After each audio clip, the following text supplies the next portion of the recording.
More now from our session for tonight, which came from the lovely Anaïs Mitchell during her brief visit to London last month with a new album, Young Man in America, and her songs continued here very beautifully with He Did.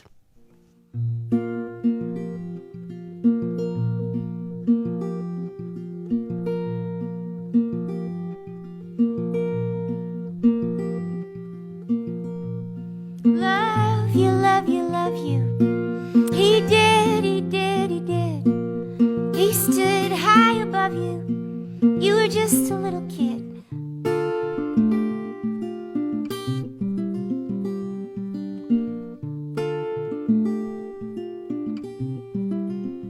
Your daddy was a farmer. His back was burnished red and gold, and every time he closed his eyes, a rooster crowed. He sowed 100 rows of corn the summer you were born, and wondered what your life would yield. How it feels to be a child of his. How it feels. Your daddy was a builder. He swung his hammer brown and silver. Every time he closed his eyes, a nail was drove. And you were always underfoot, like a splinter in the wood. He couldn't pull you from his heels. How it feels. How it feels. Love you, love you, love you. He did, he did, he did. He stood so high above you, sky around his head, sawdust in his hair, a scarecrow of a man. He couldn't draw you near to him.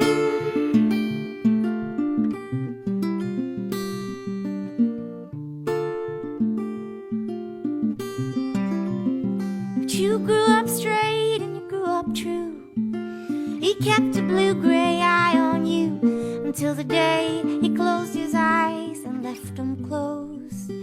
Your daddy didn't leave a will. He left a shovel in a hole to fill. And how it feels. How it feels. How it feels to be a child of his. How it feels to be alive like this.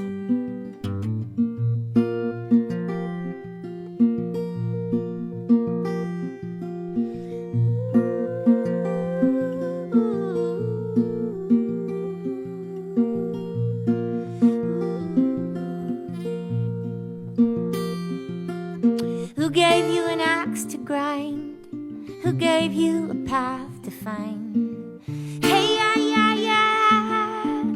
Hey, yeah, yeah, yeah. Who gave you a road to hoe? Who gave you your sorrow? Hey, yeah, yeah, yeah. Hey, yeah, yeah, yeah. Who gave you the break of dawn? A pleasure just to look upon. Hey, yeah, yeah, yeah. Hey, yeah, yeah, yeah. Who gave you a barn to build and an empty page to fill?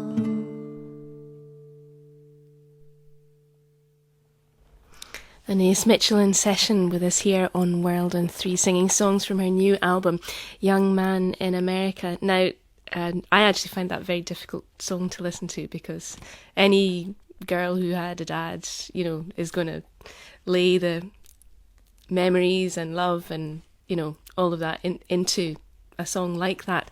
And you talked about your dad, who was a writer, as you and your brother were growing up, writing about being a dad and bringing you guys up, as well as the sheep and the books and, everything else. How much is this a sort of tables turned album?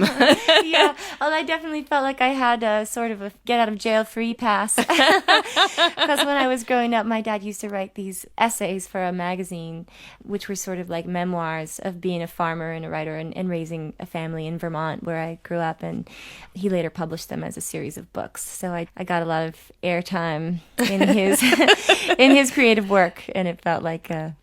Your turn. The songs in the album, you tell the stories, and it's like you're observing things. You see both sides of the world. Is it important to you as a songwriter or a storyteller that you are the observer, that you tell it rather than judge it? Yeah, I think that is important to me. And because this record, people have said, it was, well, clearly it was influenced by the recession, and it sort of is about America in a way, or it's about a culture that we're all living in, and is it an indictment or not, and for me, I feel like what I'd like to do with songwriting is really just kind of expose the humanity in any story, if it's a political story. And of course I have my views and stuff, but I guess I sort of want to stay off the soapbox in order to get at the human stories. And to tell you the truth, I mean, a lot of these songs on this record, I really didn't go about them with a plan. I didn't think I'll write a song about America or anything like that. It was really just like an image that came. And the image suggested another image, and then it suggested another, and it was sort of a process of following it down the mysterious path. Now, when we've spoken before, you've talked about growing up in a house that was full of books and just eating them wholesale, and that this very much comes out in your writing and your thinking and your fascination for stories, right down to the kind of language that you use. It is quite an old-fashioned turn of English phrase, and you seem to revel in it. Yeah, I'm kind of on a jag right now with like English and Scottish and Irish folk ballads. And I guess I first found Paul Brady and then Martin Carthy and Nick Jones. And I wish that I read more than I do. But the last big book that I really kind of sank my teeth into was the written version of the Child Ballad collection. And I found that so fascinating because it doesn't have the melodies or anything. It's just purely language. And for any given ballad, there'd be, multiple versions. So I could just read through one after another. And definitely that language really speaks to me. I guess because it's English. I mean, it's my language, but it feels very exotic and ornate compared to American folk music. And there's a few songs on the album, like that image of the black and roving eye. It's such a great image because we all know what that means. Never trust a young man with a black and roving eye. And it's hundreds of years old, and they knew what it meant back then too. And so those touchstone images, I feel like they like resonate in a way that it's an echo. It's an ancestral thing. I don't really quite understand it. Fantastic. Well, it's been great having you here. Thanks so much. Always a pleasure. And just tell us about this last song that we're going to hear from the album, The Ships. Sure, yeah. Well, this is one that's kind of heavily influenced by your old music. I think of the sailor or the would-be sailor in this song as a version of the young man. And the song is called Ships.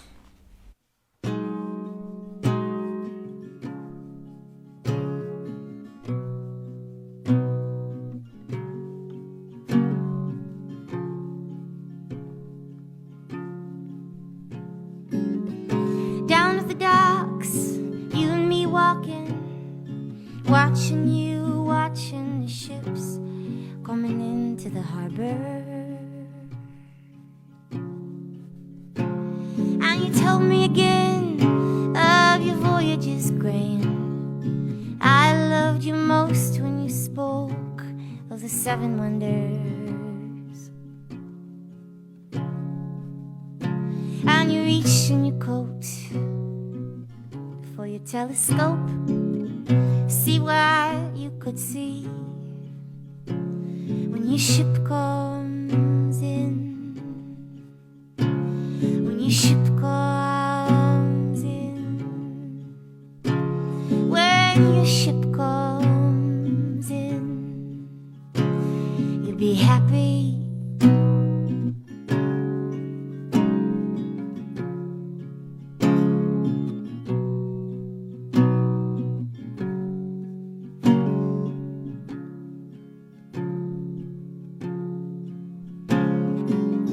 Down at the docks, you and me walking, watching you, watching the ships coming into the harbor. And it was my treat to buy you fine sweets and kippers and tins, little things to bring you pleasure. And you parted your lips for a herring fish, didn't part them for me. When your ship comes in, when your ship comes in, when your ship comes in, you'll be happy.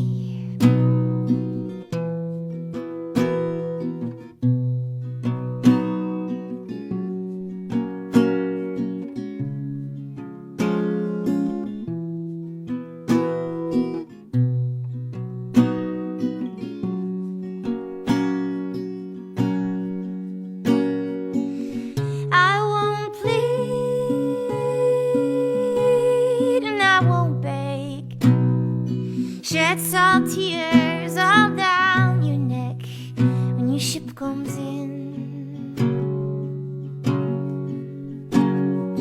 I won't weep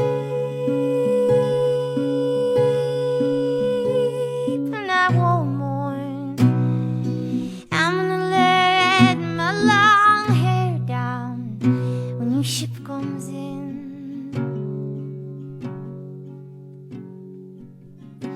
Who's gonna hold your hand so cold?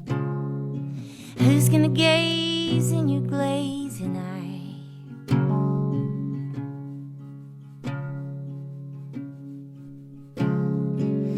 Who's gonna kiss your prattling lips?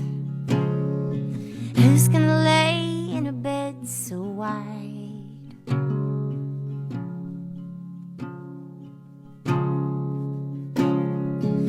Who's gonna lay in your lonely bed? Who's gonna love you like me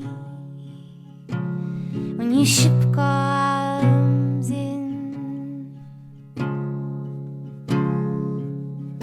When your ship comes in, when your ship comes in, when your ship comes in. Thanks a million to Anaïs Mitchell for the session. Anaïs will be back with the band to gig the album Young Man in America. That'll be round about May time, and we'll let you know more about the dates nearer the time. This is Mary Ann Kennedy on World.